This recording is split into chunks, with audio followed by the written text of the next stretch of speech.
Are you excited? It's time for prayer.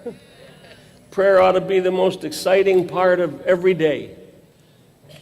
And we need to be excited when we go into the presence of the Lord because we're participating with the Creator of the universe in changing history every time we pray. And I was sitting over here in worship, and I remembered a statement by Dr. A.T. Pearson, a great Bible teacher at the time of the American evangelist Dwight L. Moody. I only learned in the last 12 years that A.T. Pearson was the successor to Charles Spurgeon at his church in London. I never knew that.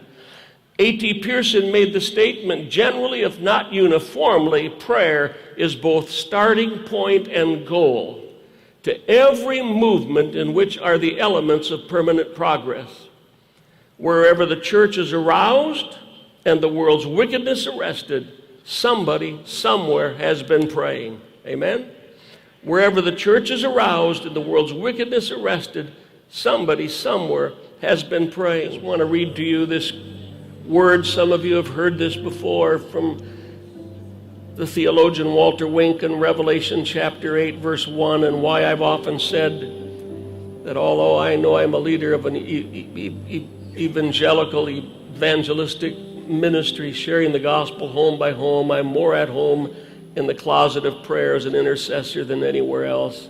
And it was Walter Wink who said about Revelation chapter 8, verse 1, where all the prayers of the saints are brought before the throne. And he said, heaven itself falls silent. The heavenly hosts and celestial spheres suspend their ceaseless singing so that the prayers of the saints on earth can be heard. The seven angels of destiny cannot blow the signal of the next times to be until an eighth angel gathers these prayers and mingles them with the incense upon the altar. Silently they rise to the nostrils of God.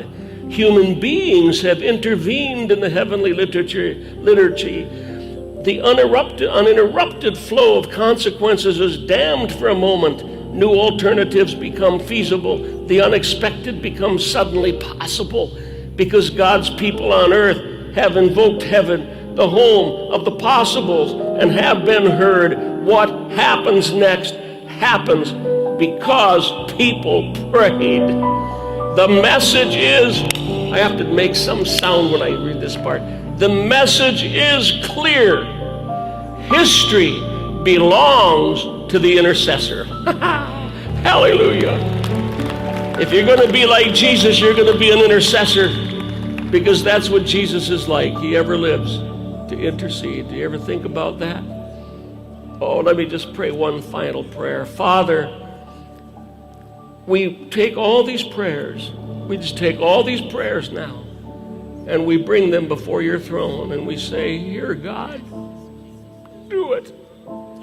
According to your promises, do it. The earth shall be filled with the knowledge of the glory of the Lord. Do it. The gospel of the kingdom will be proclaimed in the whole world. Do it according to your promises, Lord.